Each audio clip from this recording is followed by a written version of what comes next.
Okay, so my name's Tod Frye. I worked at Atari, 79 to 84. Also, what I find to be entertaining is some of the people at Atari I was closest to, which is Howard Wartaw, Rob Dibble, and Bob Smith. The four of us all ended up together at a company called 3DO for 4 or 5 years later too, so this little cluster of Atari that ended up at 3DO, which was really interesting. Let's see, so will it give me the option of cloning? I will mirror my displays. And what happens if I click apply? So there you see that. And I am going to keep this configuration.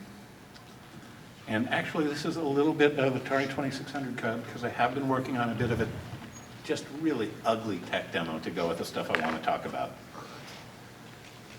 Microphone. Okay, so as it happens, I am anxious. We'll see what happens. I expect not to stroke out or have a heart attack, but if that happens, please call 911. So the fact is, usually previous years and other times, I do this as a panel of 3 or 4 people. This year they asked me if I could, if I wanted to do just me. So this is the Tod Frye show. I have some attitude.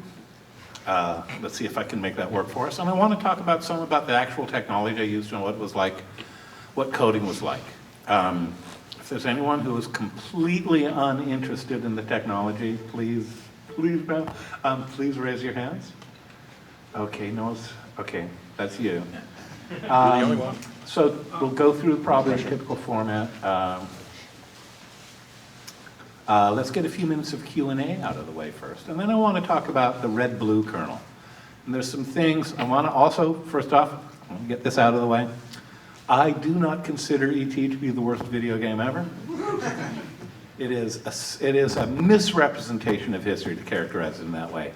I think, and I do love Howard. Howard's a good friend. I will characterize it as the first huge flop in the video game industry ever. And I want to be fair to the likes of both me and Howard. Howard earlier said that the thing about Hollywood is no one knows anything. But the thing about Atari is everything is being done for the first time ever. This is the first major flop ever. This is the first major breakthrough coin-op arcade conversion ever. Everything was done for the first time. No one knew anything twice. Because not only was it being done for the first time, but no one had any reasonable expectation of knowing anything because it was being done for the first time. So, along with, E.T. is not the worst video game ever, but it is a huge flop.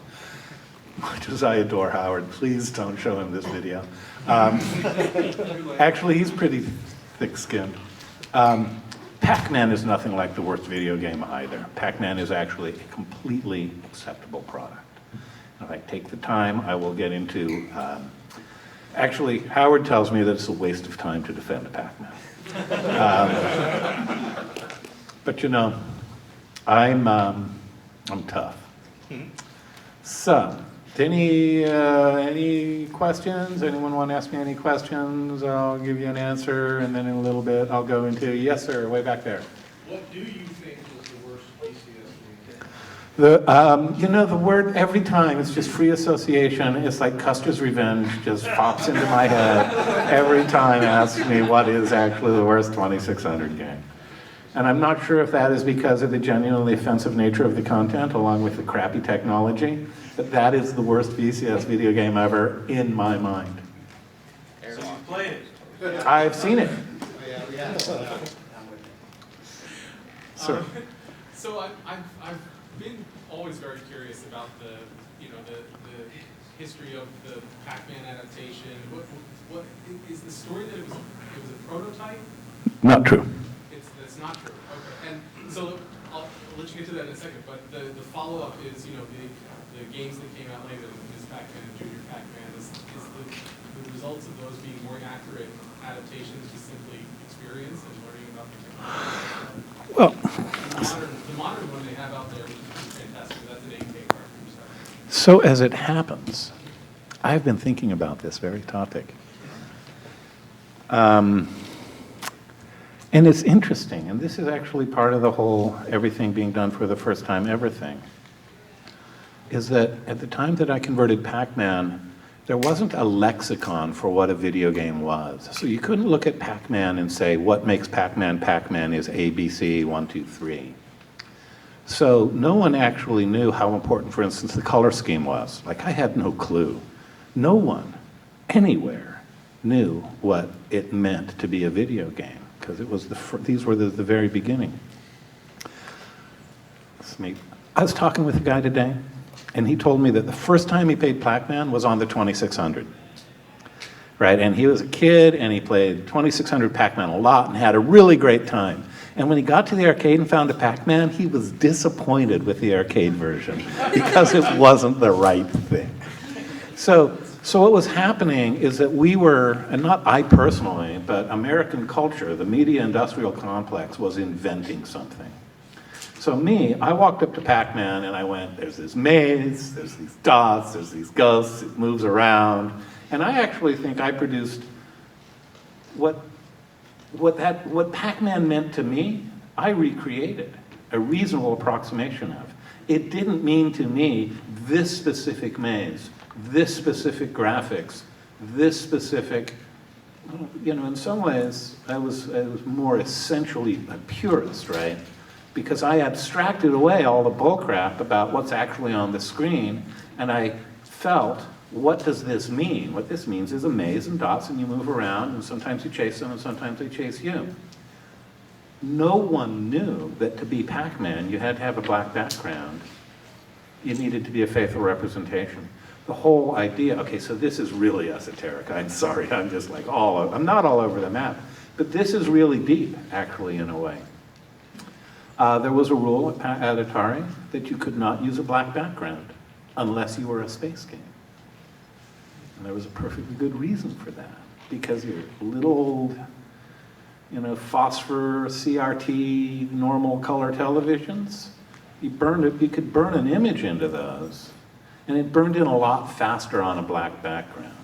So there is a rule, actually, which I followed, which is no black background. And I guarantee you that if anyone, anywhere in the company knew that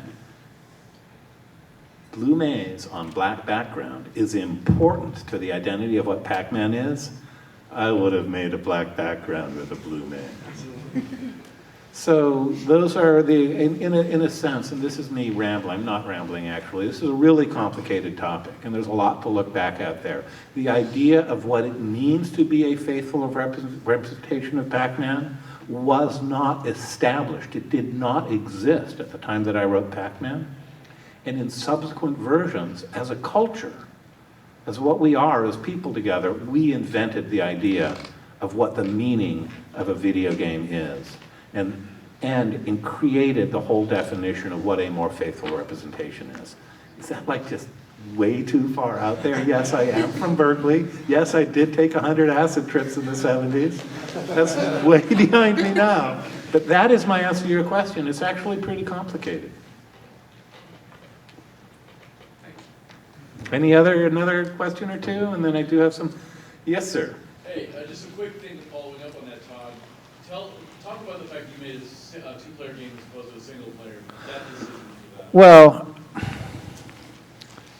so yes, I have had a fair amount of time to regret the purple background, the orange background. Indeed, I have. And I have had a fair amount of time to think about the flicker. I do not in any way, yes, dude, I'm 60 years old, I have regrets. You should too when you get to be my age. So there is a thing about the flicker and about in general, in a lot of the later, more faithful adaptations. Actually, if you play them, they don't support the two-player mode because the 25 to 30 odd bytes of RAM that it takes to completely capture the player's state for when they die, and when their turn starts again, you want to start them at the same place they left off. That costs like close to 30 bytes of RAM. Right, so so two of those is like half of your RAM. One player state is a quarter of your RAM. And here's an interesting thing is what I thought Pac-Man meant was a two-player game where between turns you start up right up where you left off. I did not think that Pac-Man was a blue maze on a background. If you look at a lot of the subsequent adaptations, they use the extra 25 to 30 bytes of RAM for the technical presentation, and they're not two-player games at all. It's just, you know, no one knew. First off, as Howard says, no one knows anything. And worse is, everything was new. It's fucking great. It was a great way to be a kid. I mean, it was a great place to live. Work, live. It was great. They were good times. You know, I thought it had to be a two-player game, but I didn't know it had to be a black background. Who knew? And actually, I would always have made it a two-player game. I would have sacrificed a lot of, quote, fidelity to looking exactly like the coin-op game, to offering the millions of consumers who played it the opportunity to play with their friends in their living room, because the social dynamic of the two-player game is really, really, really valuable. Yes, there are a ton of one-player games, and that's a really great experience for people. But the whole thing, two players, two people sitting on the couch with their color TV in front of them and their two little Atari joysticks, it's like, it's fucking great. So I'd actually rather have that than the black background would have cost me, the black background would have saved me a couple of bytes of ROM, actually. I could have done that, I guarantee you. I would have saved some ROM if I'd gone with the black background. Like 2 or 3 bytes, probably not more than 2. I'm really glad that I made a two-player game. If I could do it over, I would get rid of that orange, and I would do something about the flicker. Which is, so, the Atari 2600. It's actually really great. It's like the Atari 2600 is like really the only thing of its kind in history. Yes, I am fucking hyperbolic.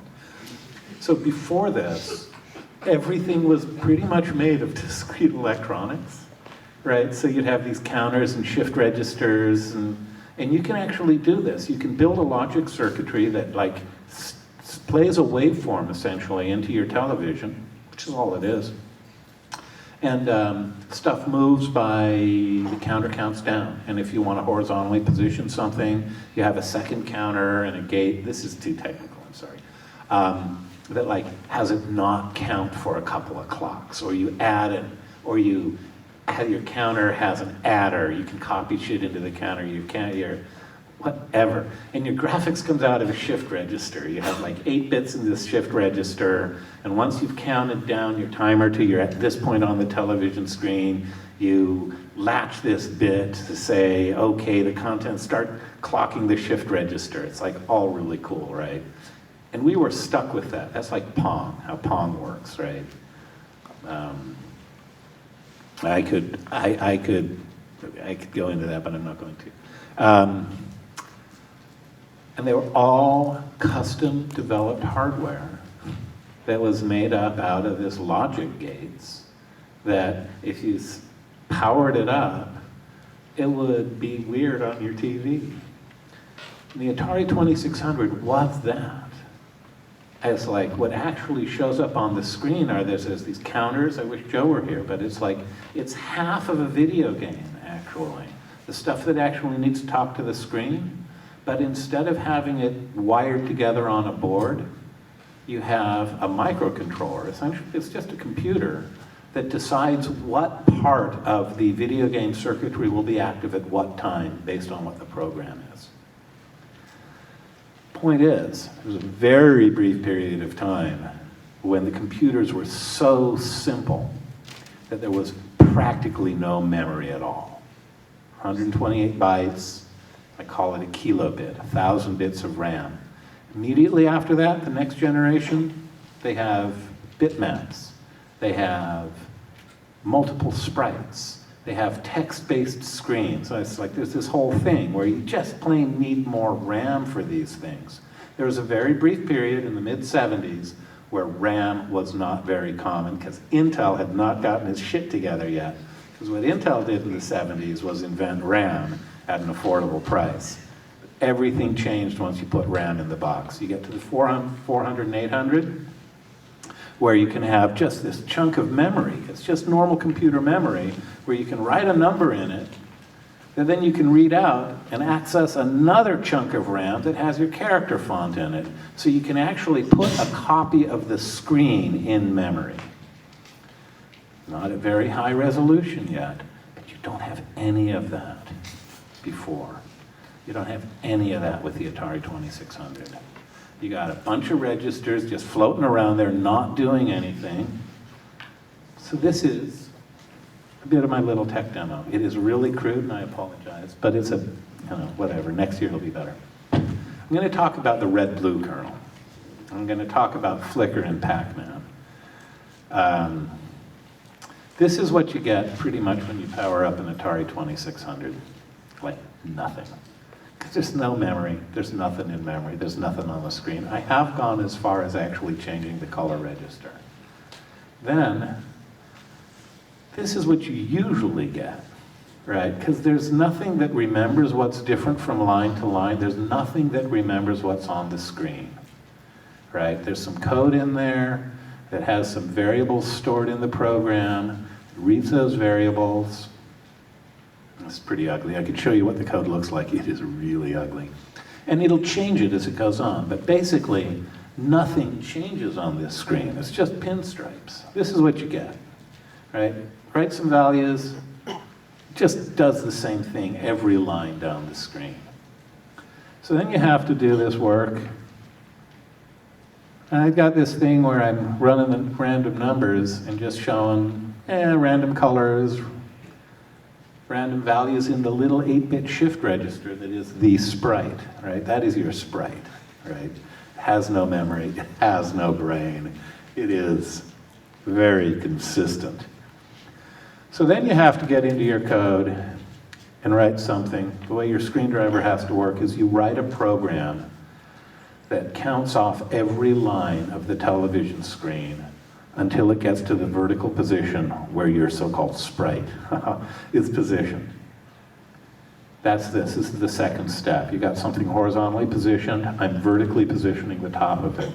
For grins and giggles, I'm dumping our random number into the graphics register, and that's why it looks like it's shimmering. People like me who took 100 acid trips in the early 70s like to look at this and see if they can see patterns. There might be, I don't know, but it looks kind of cool. So the next step of this, if you're writing a game, is you have to add some more code, right? You have to add some code that says, okay, I've reached the top of the object. It's vertically positioned where I want it. I've done nothing but just sit there, spinning around with the program saying, how many lines have I drawn?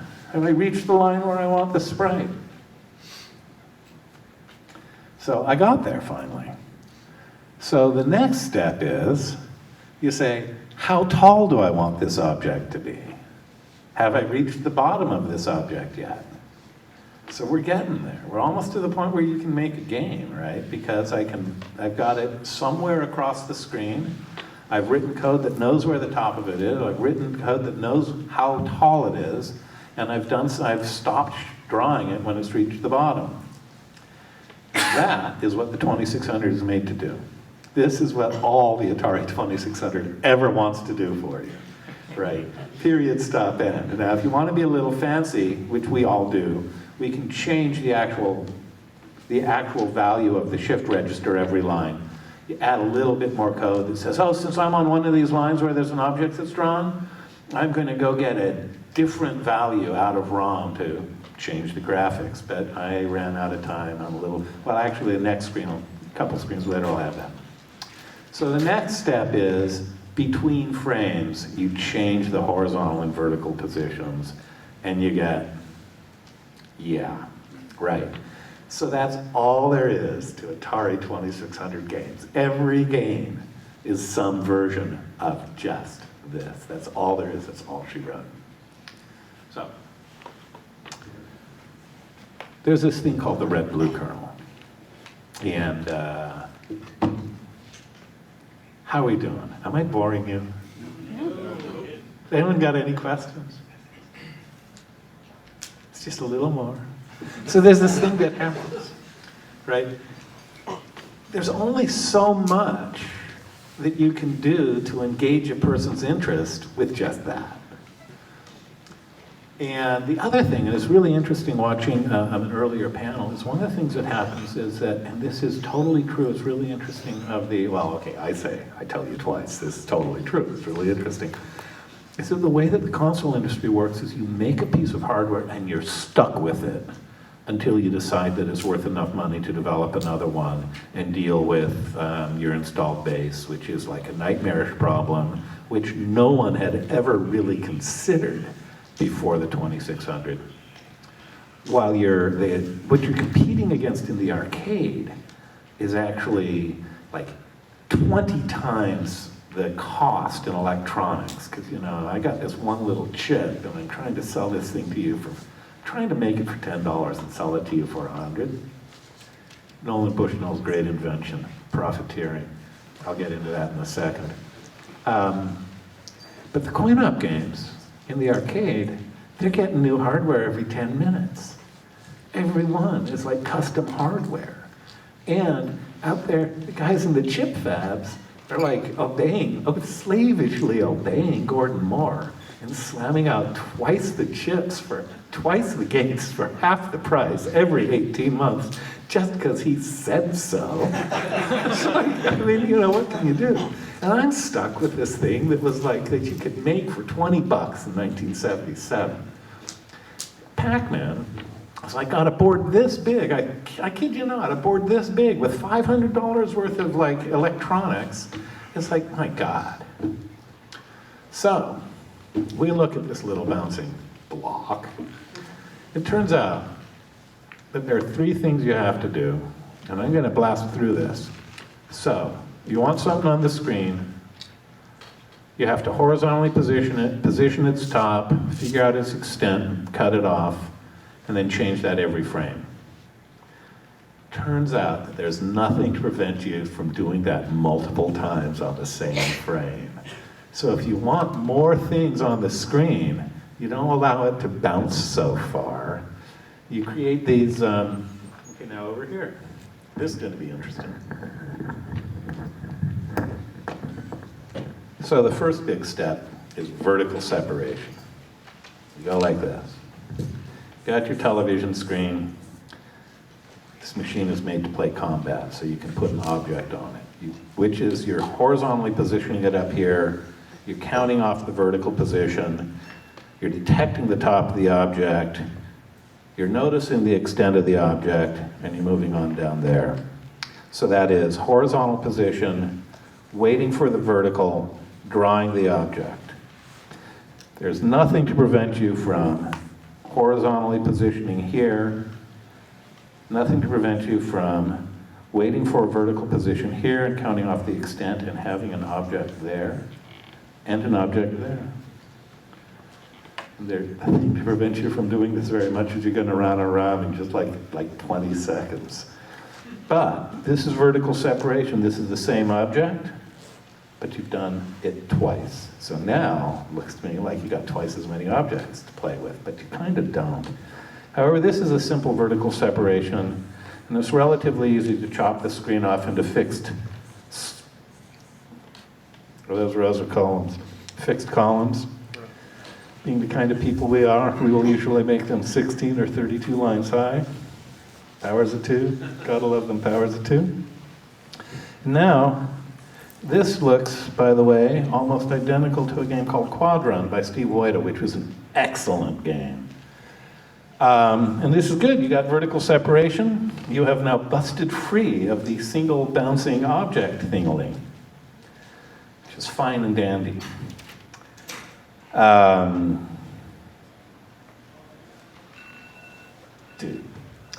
So you have a whole second player, and this is where the red-blue kernel comes in. You have a whole second player, and it's relatively easy to make something which can also position one copy of that player arbitrarily on the screen wherever you want. Where it gets fun, and this is what the red-blue kernel is. where it gets fun. I wrote this for Rob Zdibble's Real Sports Football in February of 1982. Where it gets fun is if you want to be able to relatively arbitrarily have two sets of vertically separated objects. Because on any given line on the screen, remember over here, we're horizontally positioning, we're waiting for the vertical, we're drawing the extent, and then we're moving on to the next. And that means that there are actually at least 3 things you have to be able to do. Because after you've drawn the extent, you can go right back to the horizontal positioning of the next object and wait for its vertical top. But if you want to do this for 2 objects arbitrarily at the same time, any part of the screen could be in one of the multiplies. So you actually have 9. It's actually worse than that. Because the fact of the matter is you actually have this messy bookkeeping step in between. So you actually need 4 lines above any object. You need 4 states in there. So if you want to have this, you want the 2 of them playing around, you need any part of the screen, instead of being in 1 or 2 possible conditions, could be in 16 possible conditions. So Howard and I are sitting in our, sorry Rob, it's actually an upgrade some of the time. Rob and I are sitting in the office talking about this. And this stuff is not that complicated. It's incredibly tedious, but the machine is not sophisticated enough to actually get complicated. I mean, it's just not, it can't do hardly anything, so you can't get too lost. So we're talking about this, and it turns out this is pretty simple. What you could have done is written 16 separate kernels.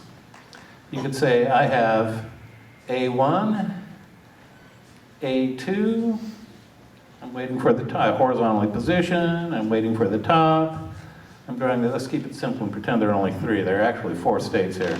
You can go, well, over here, B could be in 1, or 2, or 3, so you end up with A1, B1, A1, 2. Yeah. So you can do that, and it will be a buttload of ROM, because you are replicating every possible piece of code. Not 3 times, it's 9 times, it's, okay, you're gonna need 6 elements, 6 of the code instead of 9, because you need these 3, and you need those 3. It won't be so bad. You'll go, oh, dude, I'm a line where I'm horizontally positioning player 1, but I'm drawing player 2. I've reached the bottom of player 2, so I'm going to change to the code that is waiting for the top of player 1. I don't know. I don't even want to think about it. It gives me a headache, really. The other thing you can do is use a dispatcher. You could say, I am in one of these A lines, and when I'm done with any A line, I'm going to go to this little switch that is going to choose which of the 3 B lines to go to. B1, B2, or B3. And that is not horrible. And at the end of every B line, you're going to go to the A line dispatcher. That's going to take care of itself. Okay, but this is like how crazy I am. Yes, that 100 acid trips did affect me. To get from A to B, this part here is going to burn some cycles, right? There's going to be a 3-cycle jump from A to the switch, right? Can't really, I can get around that, but it will be very ugly. Not without burning ROM. With what? Not without burning ROM. More ROM. Well, I don't,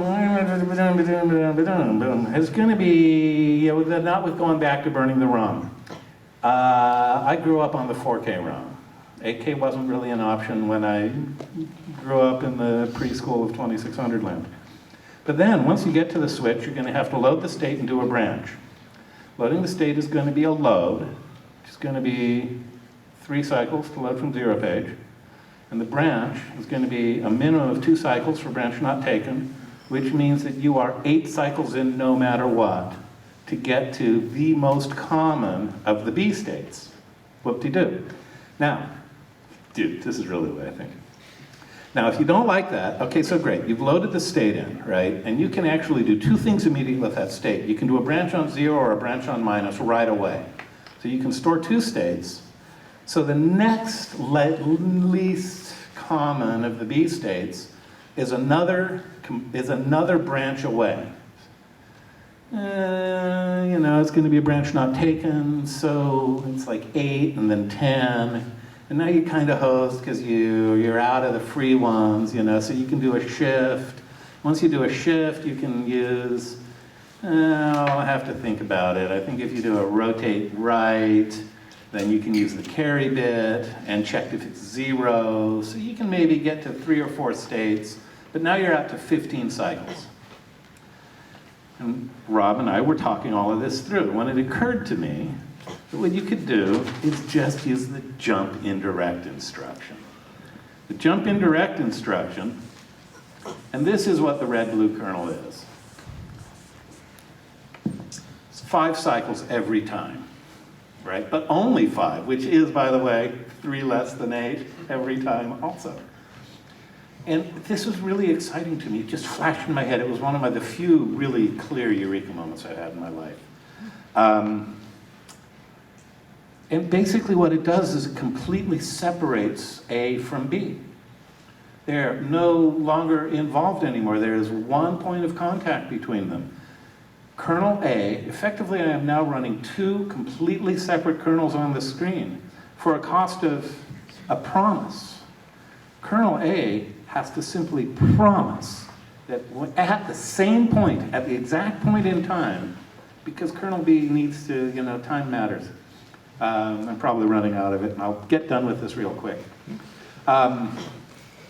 Kernel A absolutely promises that at the exact same cycle on every line when it's done, it will do a jump indirect through whatever address kernel B left behind. Now, and that is all that kernel A ever has to do for kernel B. It's a little more subtle than that, because it also has to clear the H-move register. So I am going to jump through kernel B the same. I'm just going to jump indirect through A's vector. Now, if I have just horizontally positioned, I'm in A1, and I know that that means that the next line I want to be waiting for vertical position. All I have to do is, I know this, is I load up just the lower byte, because I'm fitting all of this on a page, of the address of the wait for vertical position of A2, pop that in my vector, I call B2's vector, and I'm done. It's like B2 will come back and be in the new state. So effectively what I am doing now is running 2 completely decoupled displays on the same screen. And it runs faster, it's simpler, you don't have to code that dispatcher, you don't have to code 16 copies of the same stuff. If I need to add a state, it's like... No matter what, everything runs in O1 time.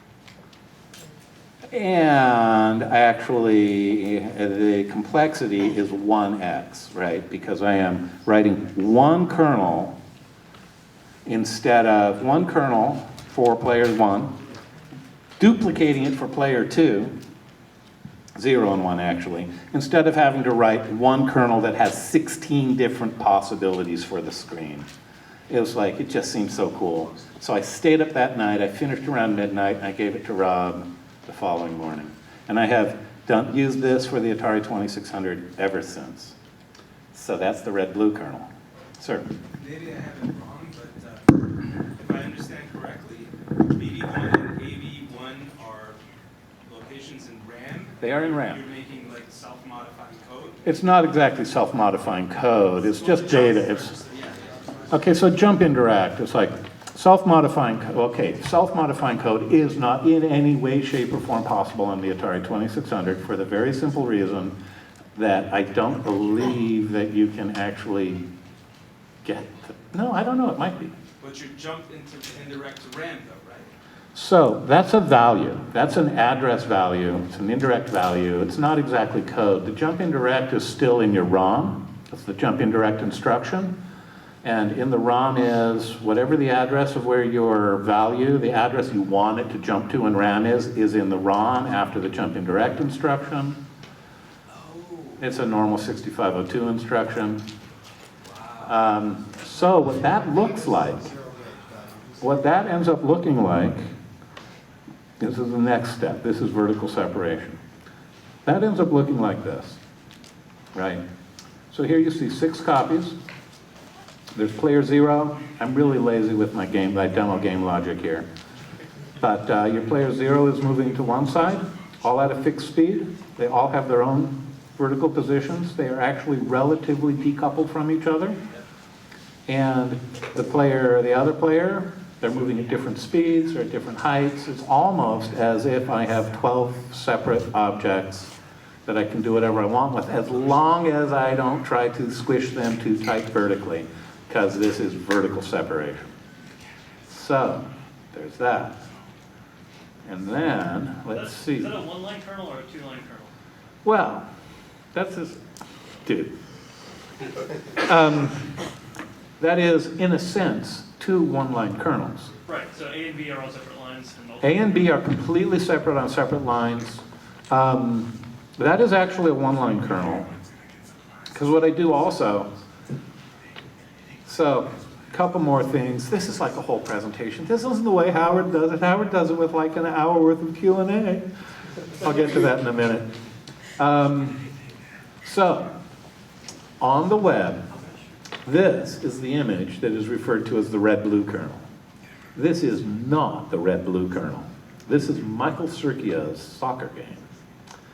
Michael Circhio, this is a ton of freaking sprites. This is using the new size, where one player can be spaced out and repeated on the screen at different widths as many times as you want. But this is actually this. This is the fixed rows. You see it really tight.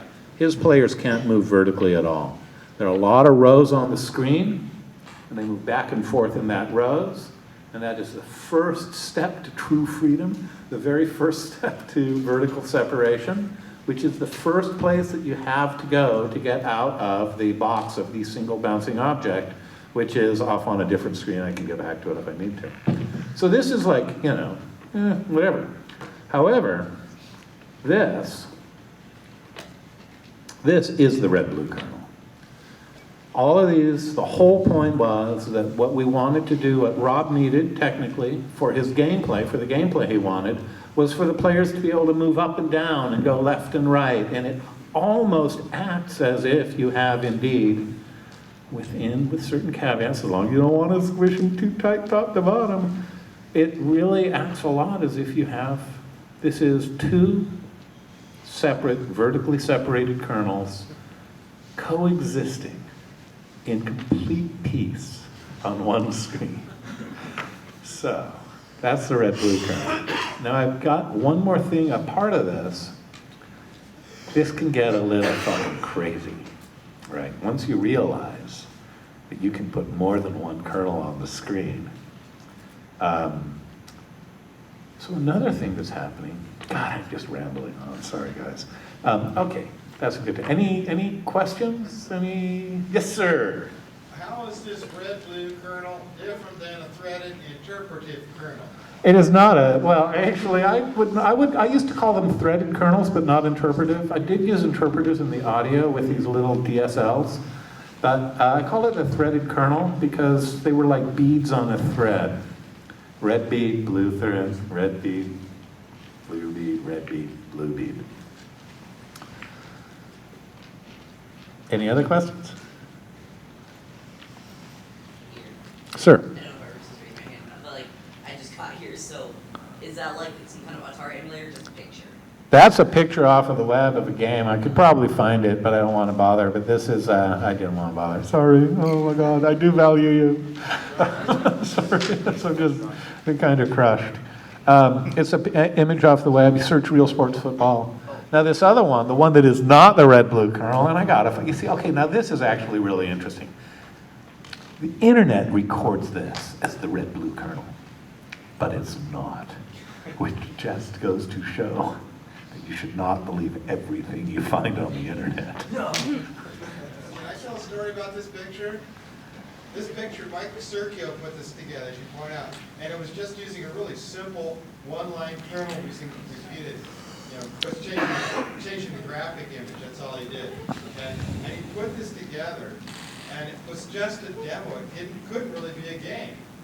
So Jules Salvadellis said, do we have anything that looks like a football game? I said, we have this picture here, but it can't be made into a game. I don't need taking this upstairs and telling the execs, we can make an 11-on-11 football game because we simply can't. And she said, no problem. 2 weeks later, the exec, hey, we saw this image. We really want this big. And you can see what the result was. So, Michael Sergio, who is also still a close friend, banked some sort of game logic into this that you could call soccer-ish. Well, you could call it soccer, actually, but that's because that's marketing. I'm a software engineer. I can only call it soccer-ish. So Rob needed a different kind of capability to do what he could to make a football, and this was that, and that was that, and that's the red-blue kernel. This is the red-blue kernel. This is not the red-blue kernel. But it goes to one more, okay, this is like blah, blah, blah. Sorry. It goes to a next step, and I will show you this, because this is what comes of the red-blue kernel eventually, I think. Go up. I don't even know what I'm looking at here. Where did my, I'm going to quit and go find my Xevious ROM, if I can. Where's my Xevious ROM? Sorry for the chaos.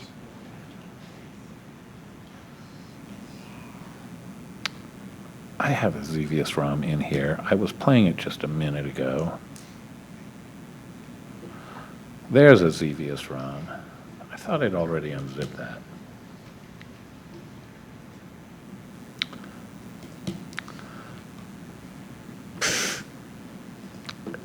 Linux does not want to play my Atari 2600 ROM.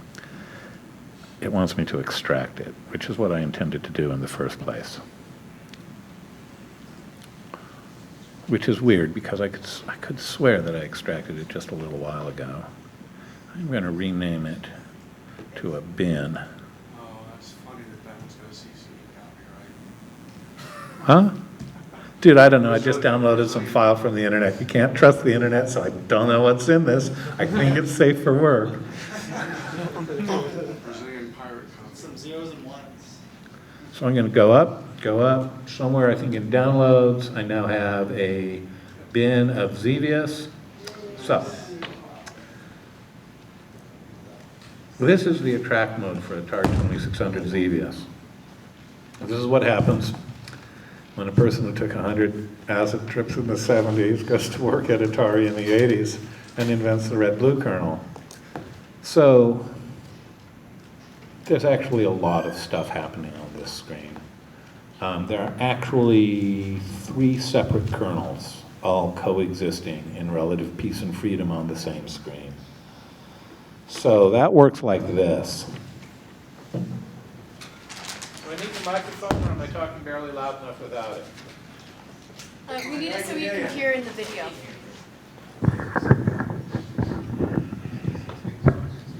I need the microphone so we can hear in the video. So this screen works like this. There's one screen which does player 1. So there are 4 lines, 0, 1, 2, 4. It's a 4-line module. This one here is going to be the player 0 kernel. This one also is the player 0 kernel.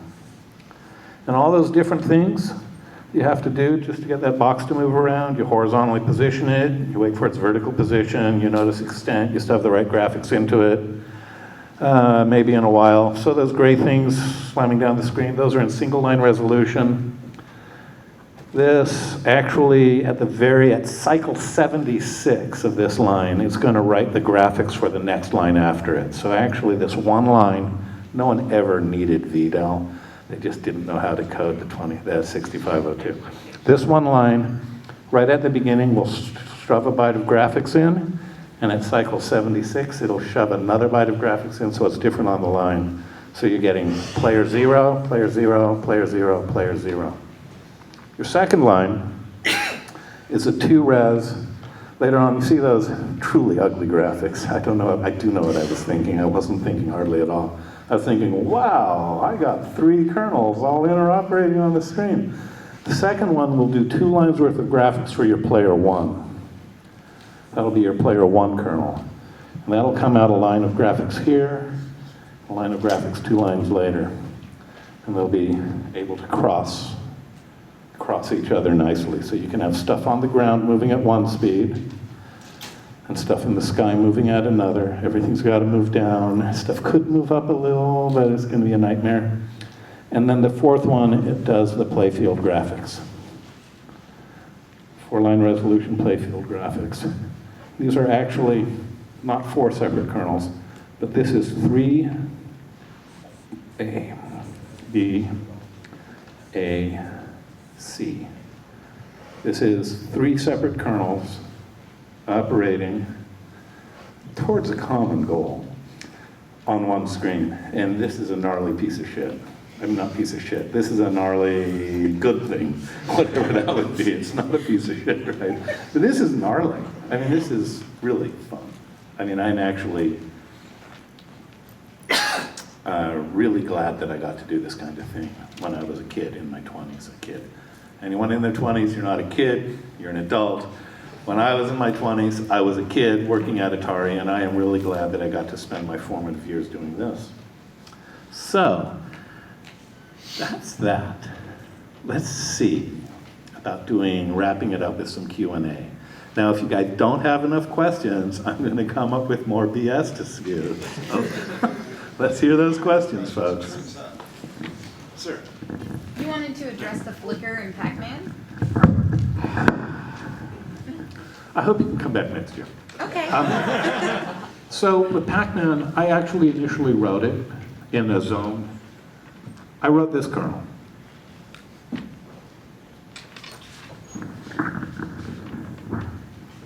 Audio for the video. I had this running. It looked good.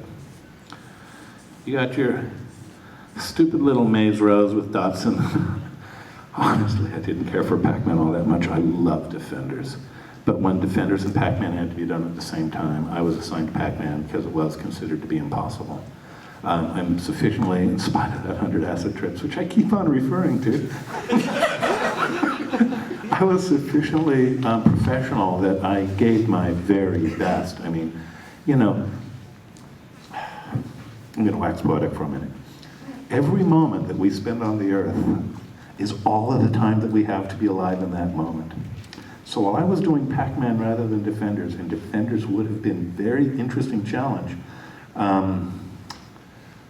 I worked really hard on Pac-Man, and I'm very proud of the work I did, and I think it plays really well. And there's a diversion. I ran into this, I told you about that guy, so what the fuck. So I wrote, so if you got ghosts, this is where it gets interesting. If you're in a fixed row kernel, and yes, fixed row kernel is the first step to vertical separation. It is the first idea that one could be free of the 2 sprite thing. I think Air Sea Combat or something used it. But with something like Pac-Man, it gets a little worse because sometimes your ghosts are going to transition between regions. And this is unpleasant. It's an unpleasant fact. If they'd only used teleportation where the ghost jumped to the next row and then it would be so much easier. It would be so much easier. I could almost not have had flicker. So I had a kernel where each of these lines, which is, you know, a playfield row, I don't even have a Pac-Man, I could dig one up, was coded in. This is that multiplying thing again, right? What if it's just a blank row? Well, if it's just a blank row, then just draw the maze. What if there's a ghost in the row beneath it? Well, if there's a ghost in the row beneath it, then there are these 4 lines. You should horizontally position that object so it's in the right place in that row. That's fine and dandy. Same thing for both objects. We're over on time. We are. Okay. I'm sorry, I know. Wow. One last question? Who wants the last question? And then I'm wrapping it up. No one needs. One last question? Sir. You said something last year about you had a little free time and you might work on another game. Has that come Oh, no, I haven't had any free time. But, you know, I still code on the 2600, and I still adore it.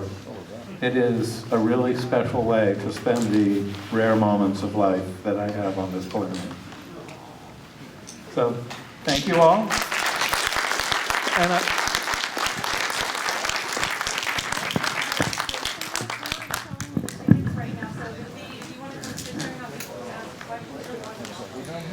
that's fine. I'll do autographs over at the registration booth if anyone wants. I got a few minutes of questions.